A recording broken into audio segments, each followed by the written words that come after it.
Day 22/9/2025 Hindu newspaper की analysis है और सिका अहान पाउंड headline पाउंड सिंगरांग की H1B visa की दोई को one time H1B visa fee is only for new applicant says USA आई माने clarification तो रोकनी को clarification सिंगरांग H1B visa की दो अदु दुशिदा ले रेको अदुम ngarang की पाउंड देके दो कनो तो खंगनी ना फजने discussion तो रेको अदु clarity की तो वाट माले ngarang की दो sisi O1 visa ni ko ngarang ni do aina 01 hydro male do exam ki point of view jadi kashi important hoide kara aina tum explain tawde no ana kara ki given ni ko aduna ngarang do sigi sa sana pabiro du duga 2000 ngasi ki sa hapsala ise kaino har gadi ngarang ki pawla hapsala ise H1B visa se one time payment ni ha ko H1B visa ko visa gi dollar ko gi 100,000 p dana ko approximately 90 lakhs p dana ko masi se one time payment ha ko this is one time payment aduga ano hana lakh pa mi dadi hana legi ba H1B visa pa gi mi dadi kashu si pi roi ko aduga si di ano applicant ko applies to new applicant only ko abedi ano applicant hoji H1B visa lo ge har ko matanda one time payment oina si se lo go dam ha adu ngarang gi problem dadi kashu change tawde ko haidi lakh 90 lakh pi bai se kashu ha lakh mi men kashu ngam maroi taw pon ni kai noi di chahi meda 90 lakh pi bai se moi na ta li 80 lakh mo khatani adu pi bai se ngam maroi taw pon ni adu dai sigi matang H1B visa sigi matang sida akoi gi US na taw ri thawak se sigi matang sida magi sigi haidi editorial da su yawi ko editorial da su sigi matang da khanani ne adu dai ina tam am khak thing ne tam da yam phasaba tam oi ko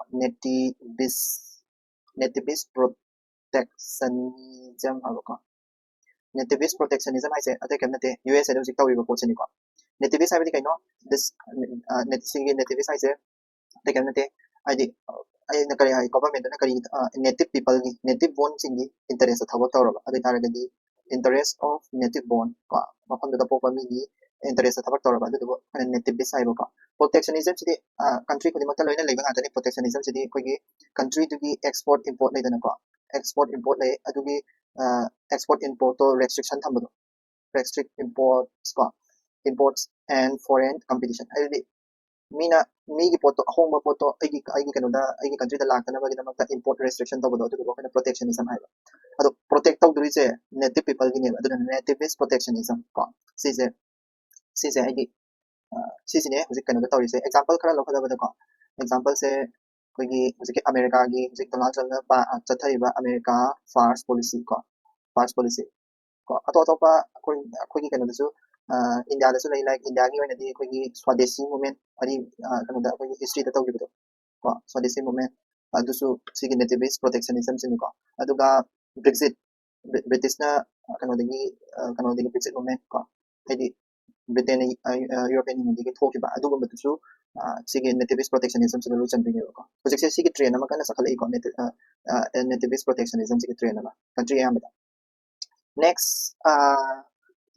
koi gi PM na GST2 gi matang da festival of savings ne ha gi ko pasima gi festival of savings la ha de su khang but hana na tawada ba pon ngata ni ko sigi GST gi matang sida GST 2.0 do GST 2.0 do si mamang gi ni mai mangani mamang da ina thaga chagra ni adu da dum lo yawra mani ko adu da gi pabiro kana go mana adu da dum follow to poi tara ga di khabar se pani ngai ka su yaw de ko mache hujik ha ba tas tawada ba point masam sara ka para sakra dom ni ba adagi atopa pau headline da yar say Nitish Kumar is the face of the India in Bihar and will be the CM. Well, this is a political news completely lift away the yar. Next page on sakshita. Next page da city ki pau se ka shu important ba yaw che like Delhi ki pau area ya adagi Guwahati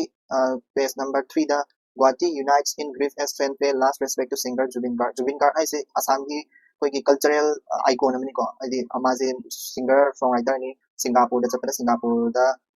sira le ramme do asal ngara ju chizena ko na bhai gre sum follow da option be ai ko Jubin Garg as a personality amoina but ai ma khadi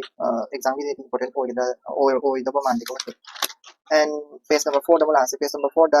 so this the backward class panel to marks 33 subcaste on survey list in Karnataka ai gi su ai di subcaste ha ba de caste ha ba de backward class hai se si karino hai se phasana am dang explain taw jarang ge ko sa adu da sigi pau sa nai hai jarang ge Karnataka da uji koi gi ꯀꯩꯅꯣꯁꯦ ꯂꯥꯛꯇꯣꯔꯦꯗꯅꯀꯣ census ꯂꯥꯛꯇꯣꯔꯦ census 2026 27 ꯑꯗꯥꯏꯗ census ꯇꯧꯗꯣꯔꯦ ꯑꯗꯨꯗꯩꯗ ꯀꯥꯁꯁꯤꯡ ꯍꯥꯏꯗꯤ ꯑꯩꯈꯣꯏꯒꯤ schedule ꯀꯥꯁ ꯑꯣꯏꯒꯦꯔꯥ ꯑꯗꯒꯤ ꯑꯇꯣꯞꯄ ꯀꯥꯁ mainland ꯏꯟꯗꯤꯌꯥꯗꯗꯤ ꯀꯥꯁ ꯌꯥꯝ ꯂꯩꯗꯅꯀꯣ ꯑꯁꯤꯒꯨꯝꯕ ꯀꯥꯁꯁꯤꯒꯤ ꯁꯦꯟꯁꯁ ꯑꯃ ꯇꯧꯗꯣꯔꯤꯕꯀꯣ ꯑꯗꯔ OBCꯒꯤꯁꯨ ꯌꯥꯎꯗꯣꯏꯅꯦ ꯑꯗꯨꯗꯩꯗꯀꯣ ꯑꯗꯔ ꯕꯦꯛꯋꯥꯔꯗ ꯀ꯭ꯂꯥꯁꯀꯤꯀꯣ ꯑꯗꯨ ꯍꯥꯏꯗꯤ OBCꯒꯤꯁꯨ ꯁꯦꯟꯁꯁꯇꯨꯗ ꯑꯗꯨꯝ ꯌꯥꯎꯔꯗꯣꯏꯅꯦꯕꯀꯣ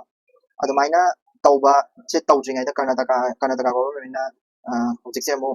ꯍꯥꯏꯗꯤ ꯀꯩ ꯍꯥꯏꯅꯤ ꯑꯣꯖꯥ ꯃꯌꯥꯝ ꯑꯃ ꯁꯤꯖꯤꯟꯅꯔꯒ ꯑꯩꯈꯣꯏꯒꯤ ꯁꯔꯚꯦ ꯑꯣꯏꯅ ꯀꯥꯁꯇꯣ ꯃꯁꯤꯡ ꯁꯦꯟꯁꯁ ꯅꯠꯇꯕꯀꯣ ꯁꯔꯚꯦ ꯑꯣꯏꯅ ꯊꯤꯖꯟꯕ ꯑꯣꯏꯅ ꯑꯩꯈꯣꯏꯒꯤ ꯃꯣꯏꯅ ꯊꯤꯖꯟꯕꯒꯤ ꯃꯑꯣꯡꯁꯦ ꯃꯥꯏ ꯃꯃꯤꯡ ꯑꯃ ꯊꯣꯜꯂꯤꯀꯣ ꯃꯃꯤꯡꯗꯣ ꯁꯨꯃꯥꯏꯅ ꯍꯥꯏ ꯃꯥꯟꯕꯇꯨ ꯑꯅꯤꯁꯨꯕ ꯅ꯭ꯌꯨꯁꯇꯀꯣ ꯀꯔꯅꯥꯇꯀꯥꯒꯤ ꯃꯥꯒꯤ ꯍꯥꯏꯗꯤ ꯁꯦꯟꯁꯁ ꯅꯠꯇꯦ ꯃꯣꯏꯅ ꯍꯥꯏꯁꯦ ꯁꯔꯚꯦꯅꯤ ꯁꯤꯅꯤꯀꯣ ꯑꯇꯩ ꯕꯤꯍꯥꯔꯗ ꯇꯧꯕ ꯑꯩ ꯀꯥꯁ ꯁꯦꯟꯁꯁ ꯍꯥꯏꯅ ꯃꯃꯥꯡ ꯈꯕꯔꯗꯁꯨ ꯑꯩ ꯍꯥꯞꯈ꯭ꯔꯕꯅꯦꯕꯀꯣ ꯃꯃꯥꯡ ꯅꯨꯃꯤꯠ 4-5 ꯃꯃꯥꯡꯗ ꯀꯥꯁ ꯁꯦꯟꯁꯁ ꯑꯃ ꯇꯧꯅꯤ ꯑꯗꯨ ꯀꯔꯅꯥꯇꯀꯥꯒꯤꯗ ꯇꯧꯔꯤꯁꯦ ꯃꯣꯏꯅ ꯃꯔꯩ ꯌꯦꯠꯂꯤꯗꯅꯀꯣ ꯀꯥꯁ ꯁꯦꯟꯁꯁ ꯅꯠꯇꯦ ꯑꯩꯈꯣꯏꯅ ꯇꯧꯔꯤꯁꯦ ꯀꯥꯁ ꯁꯔꯚꯦꯅꯤꯅ ꯑꯗꯨꯗꯨꯅꯤꯀꯣ ꯑꯗꯨꯗꯨꯒꯤ ꯃꯇꯥꯡꯒꯤ ꯄꯥꯎꯅꯤ ꯉꯁꯤꯒꯤꯁꯦ Karnataka socio educational survey hainako sise moina caste survey haibako caste survey haina maming tholeba mise ado sise sigi adi mana masing thiri se kaino haragadi moida Karnataka da leba masing thiba natiko just survey tawni kyam lege sini ko man hani se ado caste survey tawbase sise tasembagi mana background se kaino haran mana sta haisa socio educational haise kaino di akoina caste ama yengma matamda khudama haisa koi caste ama lere caste ama yengma matam sida koi caste yengna hona matamda caste ki background yeng background se kanada depend tawi magi socio economic ko socio economic and education da yeng like tambada ma backward oibra natraga mai society na ma hanthana yeng bibra economic background yeng meaning di kaino har kan koi example oina ko koi ki Hindu dharma gi da Hindu gi varna system legi dana ko Hindu gi varna system ndi koi gi kshatriya dagi shudra vaisya shudra namama mana moi mari khaidoi dana varna system adugi matungina aduduna magi ideology ama oiraga aduduna framework ama oiraga anda whole India je whole throughout the history ai tare ko throughout the history is the koi gi caste ai se lakhi ko khara mana kai hai caste makhan makhan yami ko even koi gi masagi dalit hai sisu shudra gi manu hadi shudra go mane ba tawadabu masagi varna system se direct jana bane moi mari khaidok pase husik lete tawadabu aduduna starting ama oiraga kanda kari system lai husik ta koi gi caste husik caste system in India je husik lakun husik leriba caste system husik leriba caste system se oirakpane Hindu gi varna system dana mara oiraga kanda moi se khaidok nagre makhal se ekta caste sukai yami ko in the whole India gi oina caste system makhal sukai yami laisa moi di shudra dagi horokpe shudra de horok oita di sona sana biya de taswa to ya de moi na para ko pai de bi adu to be ma chakre branching tawraga aduga shudra ka hai gidre dalit ka na dagi kari dalit ki mai gi group ni khoni ka lo hai gre ba mai na hadi ngasagi barna system moi mari le bi sana bi di pura mangre but to do mana putho ba magi hadi ko pai be ya de mana adu thabak to ba ya de adi phatta thabak na traga kanu thabak amot thabak tawraga na moi na to honda ni khot ka ni ka hai bagi ma'am चलग्रे modern day हजिक modern day caste system से कोई ngasagi kai hani koina schedule caste kain hariba or any adumana ka hariba caste system da moina reservation bi ba myam se ngasagi socio economic and educationally backward oiba kangul jing da ni ba bi ko kaino da yeng ba magi ai amada sudra dagi lakwane ha da yeng sudra oiraga su kai gumba socio economic and educational background za taragadi adu da yeng adu dana kadawrega har kana hujing leba caste system se da karamana hena kano sin namdabi ko socially economically mo je kaya myam so e khole ha du yeng ma tung da masai gi burn system to khabina te ko shudra gai es shudul caste oiga dawni ha du nat tre dalit thai gi shudul caste oiga dawni ha du nat tre ko but tawada bu moi digi ola community myam jing do moina caste sub caste hadi caste sub caste on tho ma tung da koi gi hadi shudul caste ki reservation na traga kano hadi moi da khudong sa ba khara adu pi ni ba husik se ko adu duni ko adu duni aina clear oi thong se sidai no question of religion ki value lete hoi Hindu dagi bi horok ke Hindu ki religion di yawal le ha ba ya ya ko su kai de but Hindu dagi puthorok pa burn system dagi husik na tre adu duna there is no room for religion ko religion the base of yaru shin no room for religion adu duna maram oiraga religious conversion se yahalam de ko religion atopa room hide religion atopa gi room ka se am ta pi de khudamai ai hage ba ko yeng ko jesa sigi matungina koi article number 344 na 341 da section the sub clause ani ka leba clause ahan bagi clause na kai haiga kana president na any tribe amase schedule caste ne na law thok pe ai ko schedule caste sal ne na law thok pe ai ko adu duga ani subak clause second suba clause ina kadawge har kanda parliament na hariba president na lauthokiba schedule caste se either schedule caste na adum thamge habra natraga schedule caste gi lautthokpa se parliament ni yai ba ko ado president hana di torko pot ogadam ni ko president hana torko pot se mana lautthok option je parliament gi power de le ba habadi include to be yai exclude to be yai mai mo the power je le include exclude ado president hire tigadi include to su yar de ni adagi president hana include to be pot natraga di exclude to su yar de ni ko president sina mana adi mana hana to tigadi to yar de ni ko ado any tribe ama se schedule caste be yar ko ado duna mana sigi article 341 gi clause 1 gi matung ina mana kaino ma tawdari rule na tawdari presidential ko presidential order haino ko presidential order 1950 ko 1950 tawdar pa matam da leramba caste system do habi hindu da base of caste system do adu dai da base tawgre adi adi ma is schedule caste adu dai da puthropa schedule caste ki list to schedule caste say all are hindus ko hindus da lo ina base to boy अतः या तो परे listen हम याव को हिंदू के burn system दे caste system दे थोके बनिना अदु दे याव मी सिंग अया मन हिंदू लोय ओरे अदगी खरा लेरगा अखोगी सिक सिसु कन्वर्जन तौरगा सिक नत्रगा हिंदू दे की सिक ओलपा नत्रगा सिक मसागी ओरसु मगी कास्ट सिस्टम लाइसे को सिक दे ओलपा सिक मोय मरकता आदि इंथोपा करी करा जाति लेब्रा नि यम तम खरा लेबा थेना बदगी 1956 तक को 1956 ता 1956 ता 6 include तौरे हिंदू खतम ओरे बदो 6 include तौरे 6 included ko adagi 1990 da kanasu mo tawre buddhist kangu sisu ko buddhist kangu su include tawre aduduna id some amendment or in 1956 to 1990 da ko presidential order sige matumina koina si presidential order se koina constitutional schedule caste order hara gas konne ko schedule caste rule da hara gas konne adugi article 341 gi makha da pire iba schedule caste na mara kan da koi manipur da ai question si hanga ko akoi manipur da schedule caste kyam lege ba schedule caste masin moi sidai president order da magi amendment ama tawgi haidi notice ki oina tonga na amendment ama 1956 tara ama thoke bane ba ko adui makha tara 1956 to oidong na ko si 1956 ta notice ki oina tonga na constitutional koi gi kano constitutional order ama thole 1956 da sida ai exact sai do ka but zaida koi gi schedule caste ko koi gi schedule caste in manipur ha ga moi tariet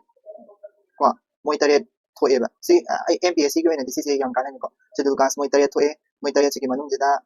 moi tariet che koi manipur de gi manipur da la ga leiba moi gi dobi kangu ko adagi muchi ko adagi namasudra patni ko satrada ko asigum ma am jingse koi gi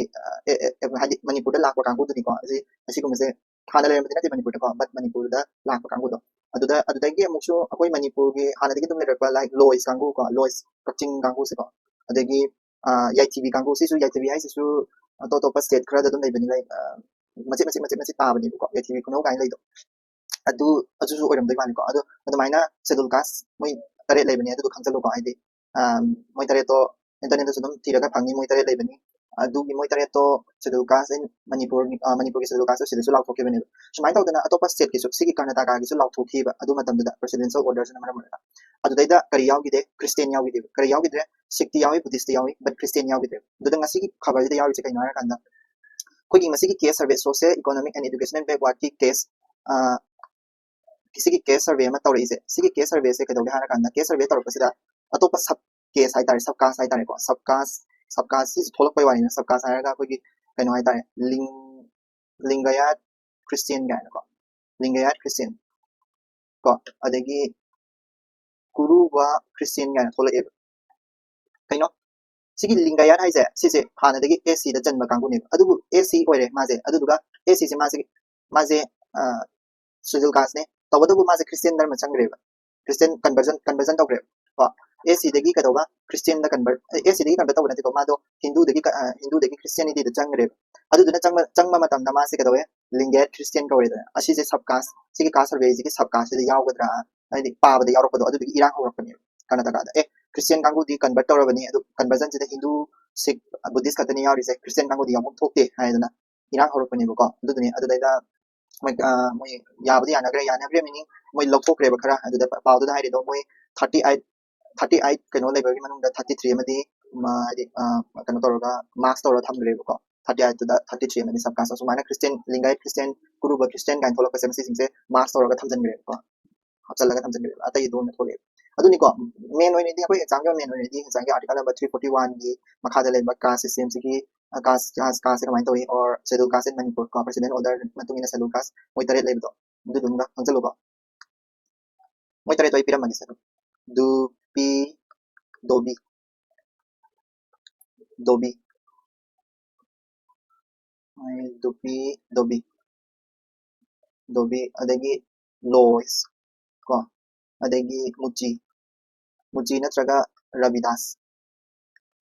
ko adu natraga mama sudra ko mama sudra adu natraga patni adagi sutra dar ko adu yai tv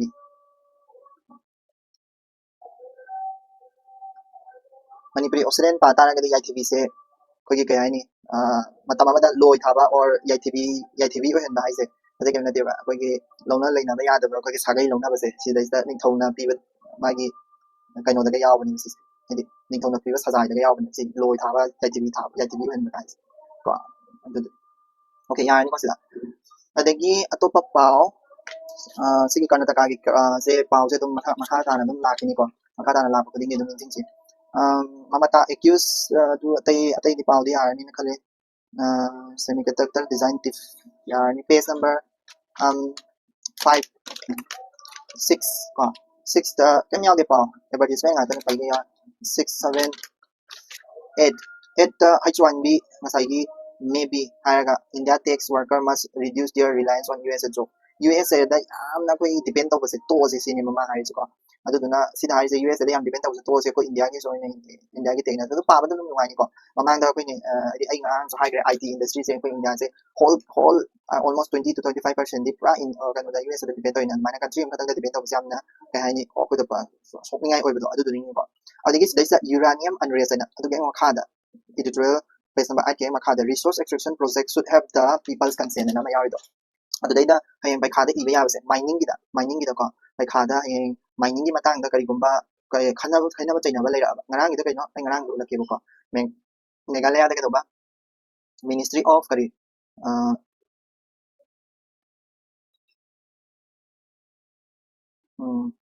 ministry of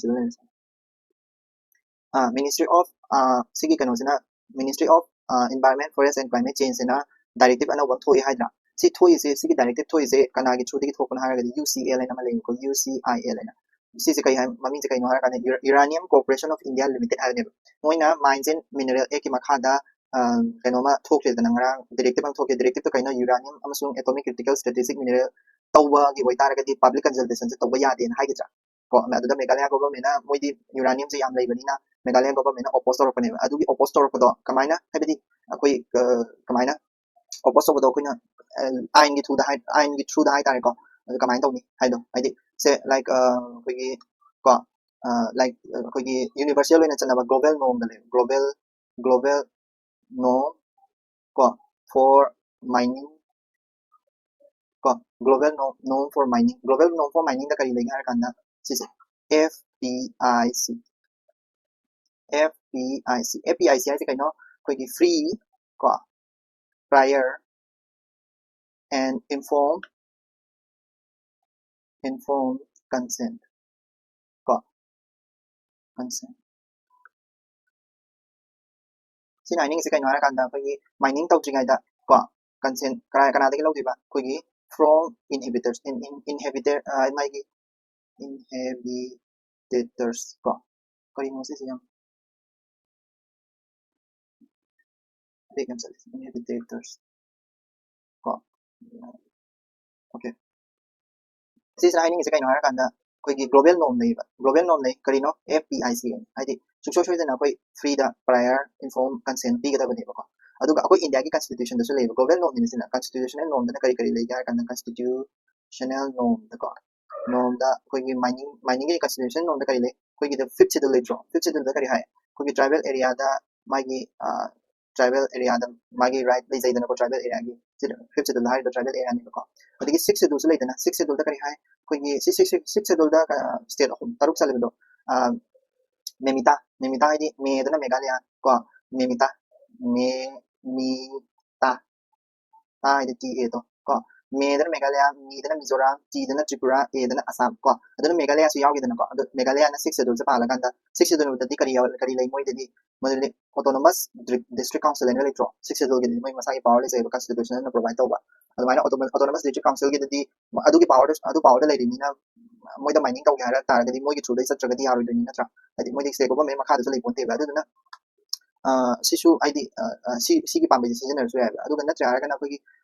ꯅꯤꯌꯥꯝꯒꯤꯔꯤ case ꯍꯥꯏꯅ ꯃꯥꯅ ꯁꯤꯗ ꯄꯜꯂꯝꯕꯅꯤꯀꯣ ꯅꯤꯌꯥꯝꯒꯤꯔꯤ case ꯍꯥꯏꯁꯦ ꯑꯩꯈꯣꯏꯒꯤ ꯁꯤꯗꯩꯁꯤꯗ ꯍꯥꯏꯔꯤꯁꯦ ꯀꯩꯅꯣ ꯍꯥꯏꯔꯀꯥꯟꯗ village council ꯂꯩꯗꯅ ꯑꯩꯈꯣꯏꯒꯤ ꯀꯔꯤꯒꯨꯝꯕ ꯄꯣꯠꯇꯨ ꯃꯐꯝꯗꯨ ꯚꯤꯂꯦꯖ ꯑꯣꯏꯔꯝ ꯇꯥꯔꯒꯗꯤ ꯚꯤꯂꯦꯖ ꯀꯥꯎꯟꯁꯤꯜꯒꯤ ꯍꯦꯁ ꯗ ultimate authority ꯀꯣ ꯚꯤꯂꯦꯖ ꯀꯥꯎꯟꯁꯤꯜꯁꯤꯅ ꯀꯔꯤꯒꯨꯝꯕ ꯃꯥꯅ ꯀꯟꯁꯦꯜ ꯂꯧꯒꯦ ꯍꯥꯏꯇꯥꯔꯒꯗꯤ ꯃꯥꯅ ꯑꯜꯇꯤꯃꯦꯠ ꯑꯣꯊꯣꯔꯤꯇꯤ ꯂꯩꯌꯦꯕꯀꯣ ꯑꯗꯨꯅꯤꯀꯣ ꯒ꯭ꯂꯣꯕꯦꯜ ꯅꯣꯔꯝꯁꯨ ꯂꯩꯔꯦ ꯑꯗꯒꯤ ꯀꯟꯁꯇꯤꯇ꯭ꯌꯨꯁꯅꯦꯜ ꯅꯣꯔꯝꯁꯨ ꯂꯩꯔꯦ ꯑꯩꯈꯣꯏ ꯁꯤꯁꯦ ꯀꯩꯒꯤꯅ ꯃꯥꯏꯅꯤꯡꯒꯤꯅꯤꯀꯣ ꯌꯨꯔꯥꯅꯤꯌꯝ ꯃꯥꯏꯅꯤꯡꯒꯤꯗꯅꯤ ꯌꯨꯔꯥꯅꯤꯌꯝ ꯃꯥꯏꯅꯤꯡ ꯃꯦꯘꯥꯂꯌꯥꯗ ꯌꯨꯔꯥꯅꯤꯌꯝ ꯃꯥꯏꯅꯤꯡꯁꯦ ꯃꯥꯒꯤ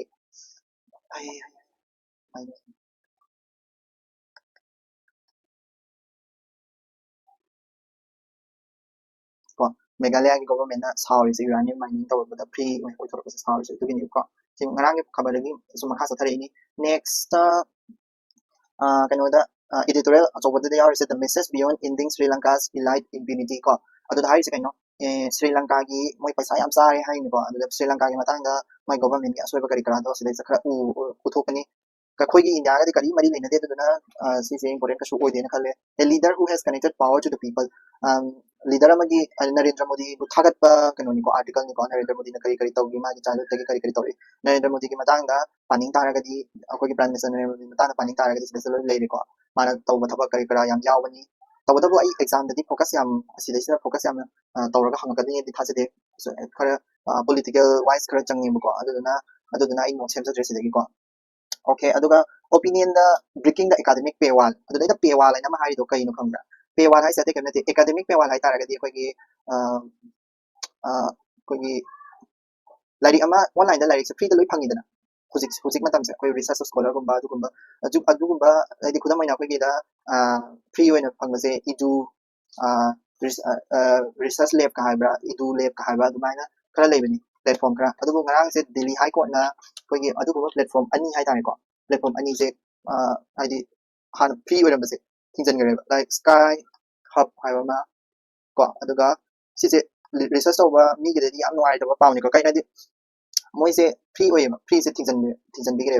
पब्लिशिंग हाउस नातनिको मोइसे एकेडमिक पब्लिशिंग एकाडमिक अखोगी पीएचडी को थेसिस को फोंबा रिसर्च पेपर फोंबा फ्री द फोंबदनि अदु मोइसे मीना कनो तौसलगा हाइदि कॉपीराइट की कनो तौसलगा ना थिंजनगरे को अदुदा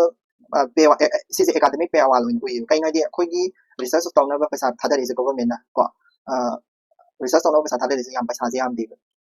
compared to this ngasagi sigi music moje thingjangra free je thingjangra mina lehori ba kangu sing kadawe academic paper je tu adi research ama research paper ma yengna ba ona matamda $2 dagina $200 fok changi ba no $2 ina $200 fok changi research paper ma yengna ona matamda bi taragadi academic paper oire dana ayudi paisa dana maram marakanda aigonda ai like tamna ona matamda paisa dana maram oraga thing ma piri dana ado india da yam swan doine ba sisina because kai no india da effect ko india as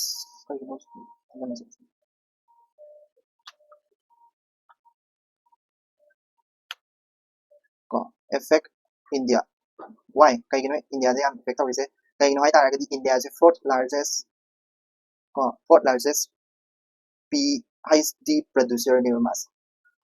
Aduduna India dagi am adi sigumba dagi sigi science of dagi legend sigumba adi sigumba website dagi ko India masa se almost 10% mukti India masa oy sigumba dagi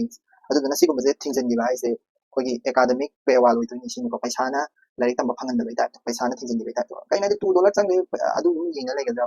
लाइरोदन को subscription लोबा काइसे याम वाइदन दने अदगी मो governor's discretionary powers सिसे next की can timeline be fix for governor head can text and context यावि text and context point निको असigi मेन टॉपिक अदनि सिसे गवर्नर की पावर से कमाई तबनो ngara nate खरा कोइरे गवर्नर की पावर की मतंग दा ai हाइग्रे कोइगी date 17 door mine date 17 gi news da yengkatpiu magi article kamai tawba khotpa adugi matang da fasana ina panramni ko haidi magi timeline supreme court na timeline thangi doi matang da fasana explain tawramni andai da hangala yengbiu aduduga hujik sina kadoge har kana governor gi discretionary power se siji kari no haisi so adu governor gi matang da hujik khabar jada se su yarom ni se su discretionary power khara su palamni ko adugi matang da discretionary power se kari lege da haizaram ge ko governors ko discretionary power di ma masagi oizaba power man masana masagi hadi decision se masana dum lojaba ya se minister natraga council of minister gi makha da lai da bai tai mana mai wakana adi mo se kano ni dana adi representative na te dana adi both hadara ka khan bana te dana adu du representative natraga smo the power kara pibi discretionary power se ki discretionary power in 1935 ta ko gi government of india act pass taw matam da governor general the power yam pi gi dana ko adugi mamang sa power yam pi gi dana governor general da viceroy da ko adu do maina pi gi power do adu du ni se adugi discretionary power khara len khak na hoba dani adu da pi gi adu da pi power di yam saure si da pi power na yam pi taw da bu khara di le hobi adugi power sin do karam ba article da yawi constitutionally ko constitutionally amri yengse article number kya 1632 1632 da hai se kaino har kanda government na governors na ko sorry governors na kadoba koigi ek tawa matamda thaba tawa matamda governors na ko governor se can ek ko without ko na taraga or against the council of minister gi against na traga government na council of minister gi against na traga kano gi council of minister tana draga su governor na ek tawa yai ko sigi power sigi matumina adi governor na mar ko tawa matamda council of minister se sigi makha da tawni habde on the advice of council of minister habde like aduni kon 1632 na haisa sida su magin discretionary power khara pi re ko sigi power se amendment tawna ba ina myam na jik lawnari se sigi power se ni ko amendment tawse na ado governor ki power se degi 200 article number 200 tana kai haiga kanda ko reservation of bill reservation for president president ki damak ta ko governor na masigi se ai ta ba ngamro tha hongi manunda president na reserve tawdini na cha president gi magi ayaba lawna ba governor na president na tha dini ba ko state na pass taw bills se adu 200 ta yawi ko ngang adu kan amo aina ne negative su yawi ko 239 close to the kari hage kanda administrator of the kari administrator of union territory ki administrator or the suma discretionary power lai jai ko constitutionally adegi article number 371 se kaino special responsibility 371 se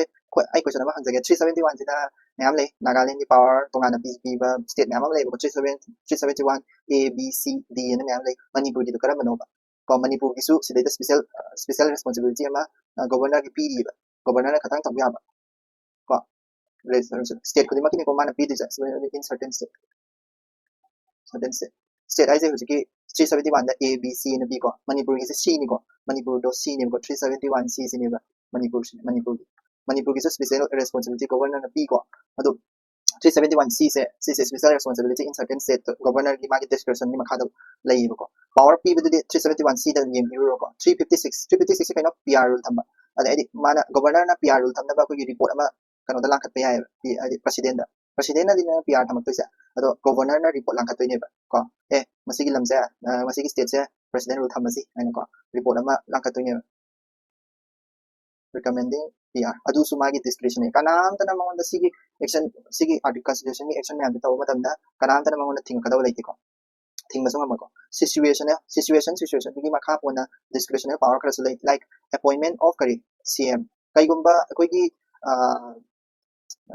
kaino se cm khan ba matam sida koi party na ma thole party mem cm oge na thole majority dam ta phangre ba adu daida mana khan be adu daida clear majority kai gumba no clear majority lai trap ko clear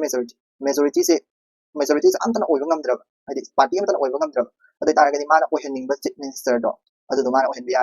nang ohen bai se mana dare ohen do binati nang chief minister khale nang majority floor da test tawrase haidini natra haragana cm do kai ba c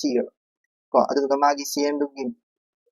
do dies without a successor haidi ma cm sigre cm atopa mana oirak na ba leitabado ni hut leitabado without successor ko adu gumba matam mana somjala ga governor na CM si ohen bi ka ha ga man floor test to ka to de option mangon da mai da situation ne lai ko dismissal karigumba karigumba majority se phang bangam dra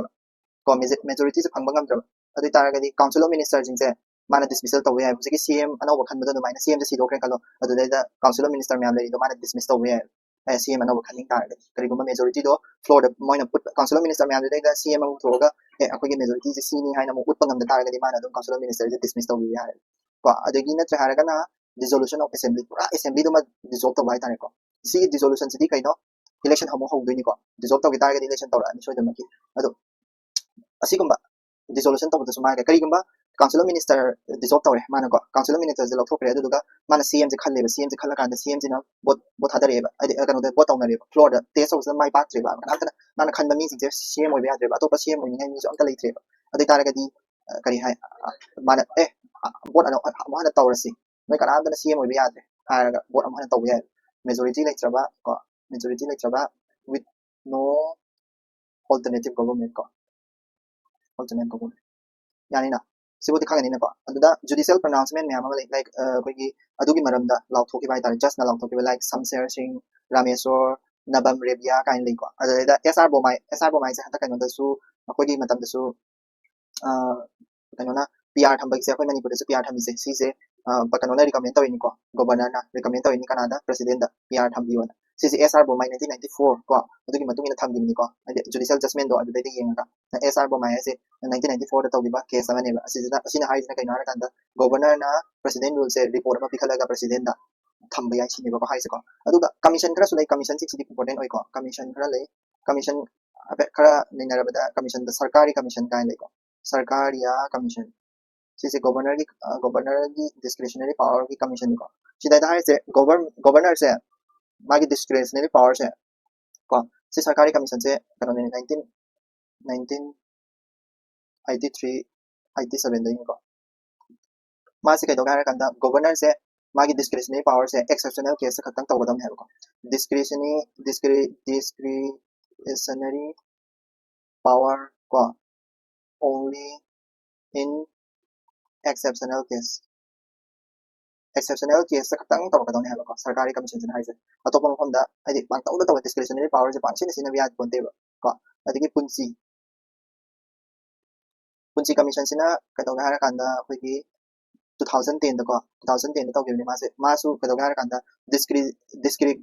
discretionary powers limited oi sini maase define clearly koi constitution na adi unlimited oi de discretionary power lai na ika osin sin na adu ya bonde discretionary powers limited ko limited and defined well defined or lai constitution na well hadana ira ga lai ko adu na mana su amendment recommended amendment amendment recommend to me off kari masagi 163 do 163 2 da masagi power so 1 p gidana ko council of minister ne gela pa ya de adu do amendment to do punchi commission na amendment to no hairam ni ko haidi recommend to ma punchi amendment ke to ko adu do lawyer can timeline be fix le ko adigi how different are adu daina adu ki article da pa do kusiki masagi aina mamang da governor ki maram governor ki power ki maram da ne gidane shi ne discretionary power ne ne na ma tu da khangam ne haidi ma ki timeline do fazana simana ha pa abra da timeline do me moina timeline ha pa ya de na ri se ko governor ki salom digi hari se kai na kana governor ki function se legislative function ne ba ko supreme court ki function se ne kai no supreme court ki function se na kano ne ba supreme court ki function se na judiciary ne koi kari hai DPSP da su yawe da to to basic structure ko ki basic structure mara da su yawe executive ka kado ba judiciary ke se separate to gadawni hai ne executive ka judiciary ke se separate to gadawni hai to mai se supreme court ne ta timeline to hapsalaga timeline to hapsalaga judiciary ga legislative ka se ekta mana function to ya de judiciary function to biu yan da aduga supreme court ki judiciary function dum to biu governor ki function dum to jani mix up to kano sini ba hai se ko adi governor ki mathau to ba matam da ma supreme court na time limit thamjala ko do madu du yani de sini ko government hai se okay yan ko sida how different are supercomputer to normal computers see the supercomputer ki wari ma sida ha ben yaro me adu da ben chara ai hanjara ki ko 6 over mane supercomputer se kamai oi hai matam da supercomputer se pasem bagi di supercomputer se mangwa de season ariba ai magi technique se concept se kai no har kanda koi gi parallel computing ha ne kai no har kanda koi gi problem ama le ko problem am lay problem aso am lay ko problem aso se mana sumai thugai ni sam ya ma aduda adi computer gi magi function to bai aba node chaina me am lay ko node china si gi problem to solve to ma si na amana problem sumai ado parallel oina ma moi me am se loina ma solve to thora ani ma ja ko haibedi problem je aso problem je si ma ko te na loi bo si sumai solve to gi na ta ko si na ta tawri se kaina kana problem je ma sam ya ma thugai ma tung da node me am da ma thaba se sin na ga problem thu na support adu speed thu galang na ni ko super computer ta wi ni ko adu na parallel computing ko sigi parallel computing ni sa ko sigi what happened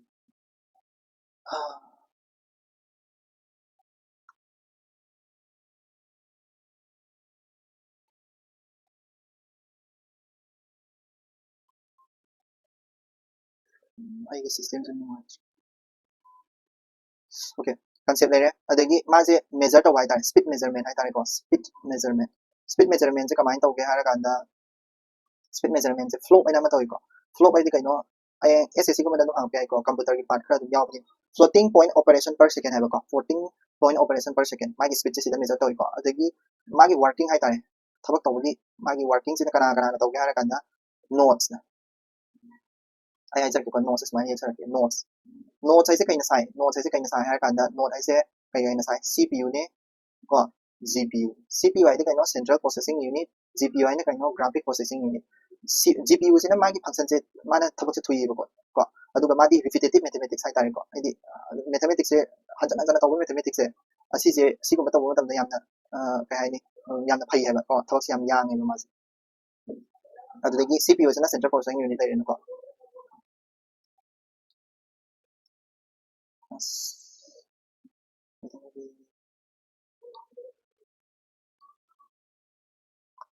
dagi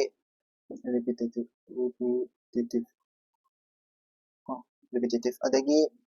repetitive mathematics ne GPU na photo is mathematics maths or repetitive maths aduga madi graphic yam jaw mo ham da suma se thabak na phasa taw ga mi ko masi je notes sai je moina sarani ma bani na sarani notes da ka dawe notes na connect to kai kai no sai gi high speed network mai ama le ko network di internet boy be ato to computer ki monitor boy be any ato ko ne ama asigi me am je mana notes me am ni na kam connect to ne notes si je no am ka tang le to ne ko no the thousands of notes like doing thousands of notes like doing ko hari ban notes me am ji na network me am ji ko connect to ne adu ga network me am ji ga kari memory so le so memory ki bits me am so le memory se gb ki mathak petabytes mathak ka le ni ko memory su am chaw memory ki param so le ni adu ga kari high speed network internet boy gira adagi atopa laptop boy gira atopa computer boy gira any atopa network atopa me am ji ga sigi notes hai cpu gpu me am yaw si ga ko thousand of notes si ga loina connect to ra kan thabak se thuk na taw na de plan tang so adu da moi gi language of precision ne ko language se karam language no ko gi chum ne gi machine language cgc na de ko mpi hai bi no message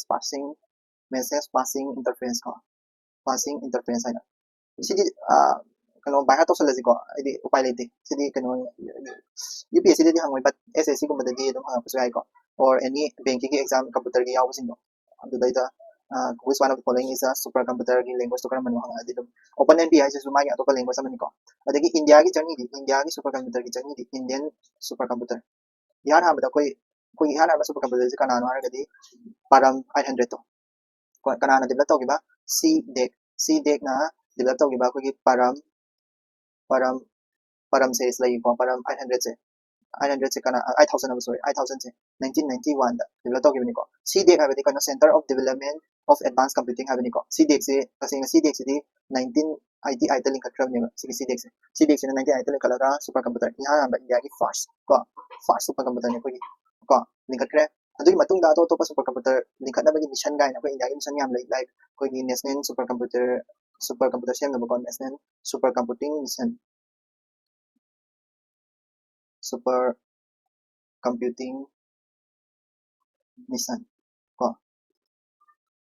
NSM kaina ko lay ko season 2015 da adagi masi se kana ministry makha da department of science and technology ko natra ministry of electronics and IT ko MIT hedo ko aduna tawani adagi atopa supercomputer atopa ma'am lay like param ayan desa na tawa ko India dum sig lay supercomputers ko supercomputers ma'am lay atopa ko ꯃꯃꯤꯡꯁꯤꯡꯁꯦ ꯈꯪꯖꯜꯂꯨꯀꯣ ꯑꯩ option ꯌꯥꯎꯔꯛꯄ ꯃꯇꯝꯗ ꯁꯤ support ꯀꯝꯄ꯭ꯌꯨꯇꯔꯁꯤꯅ ꯑꯣꯏꯗꯣꯏꯅꯦꯕꯀꯣ like AIRAWAT PSAI ꯀꯣ ꯁꯤꯁꯦ ꯑꯃꯅꯤ produce ꯍꯥꯏꯁꯤꯁꯨ produce ꯀꯣ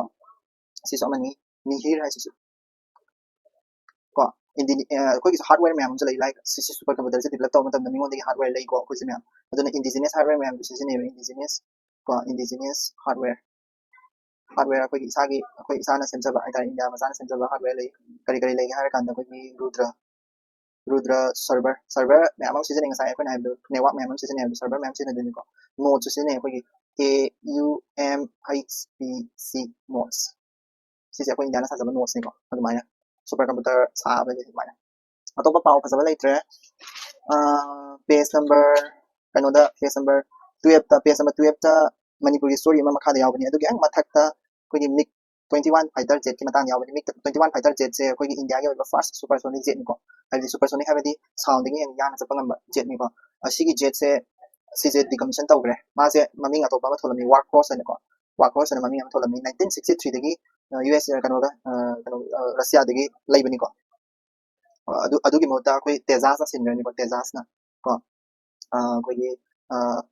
ꯇꯦꯖꯥꯁꯅ ꯁꯤꯟꯈ꯭ꯔꯅꯤ ꯑꯗꯨꯅꯤꯀꯣ 1963ꯗ ꯃꯣꯏ ꯆꯥꯝꯃꯔꯤꯔ ꯀꯩꯅꯣ ꯂꯩꯕꯅꯤꯀꯣ ꯑꯗꯨꯒ ꯑꯇꯣꯞꯄ ꯄꯥꯎꯗ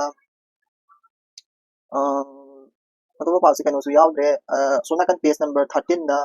accept centres MU for Samagra Shiksha fund हाइसे कइनो अदुगा हाबे हारंगे समग्र शिक्षा फंड से नोंग फजना मुक तौरसिको NEP गिनि नरबदा नेशनल एजुकेशन पॉलिसी की मखा दा फंड बिरेबको एजुकेशन की मतुंगिना एजुकेशन तौदबगी दमकता यूनियन गवर्नमेंट ना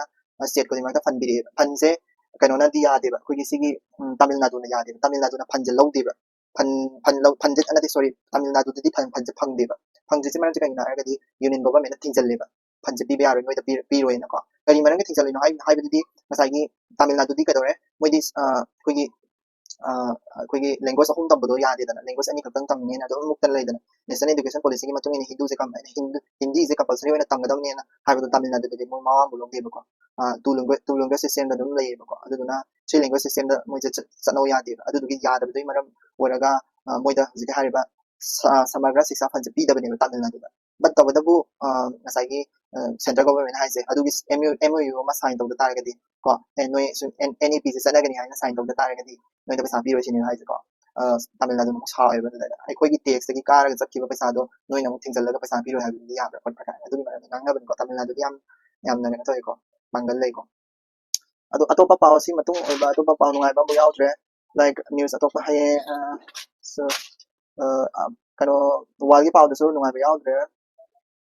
UK ऑस्ट्रेलिया कनाडा सु कइदोरे पैलेस्टाइनियन स्टेट से रिकॉग्नाइज तौग्रेको अतोपा मैम सु रिकॉग्नाइज तौग्रेको फ्रांस रिकॉग्नाइज तौनबाइना कन होनरिमनिको अतोपा कंट्री मैम सु रिकॉग्नाइज तौग्रे नो मपलपुना सी पैलेस्टाइन हैव कंट्री से रिकॉग्नाइज तौबा कंट्री मैम सिंग यूरोपियन स्पेशली यूरोपियन कांगुदको कंट्री अदि अखोई इंडिया दि हानदे एकदम रिकॉग्नाइज तौर लेबको पैलेस्टाइन से कंट्री अमनिनको अदो अतै अतोपा यूरोपियन कंट्री सिंग से खरा वाटलिबको रिकॉग्नाइज तौगदबा अदो अदुगुम रिकॉग्नाइज तौगदबा वाटपा मैम सिंग दो कंट्री खरदी यावरे यूरोप तगीको अदुदा UK ऑस्ट्रेलिया कनाडा से यावरे सिनेको हाइसे ओके अतैदि यारे स्पोर्ट्स की पाव यारे एथलेटिक चैंपियनशिप कनोदा जापान पांथोइदो अदु लोइर किसुन लोइर कांदै फलपन सेमागे ngasi gidi sila thank you so much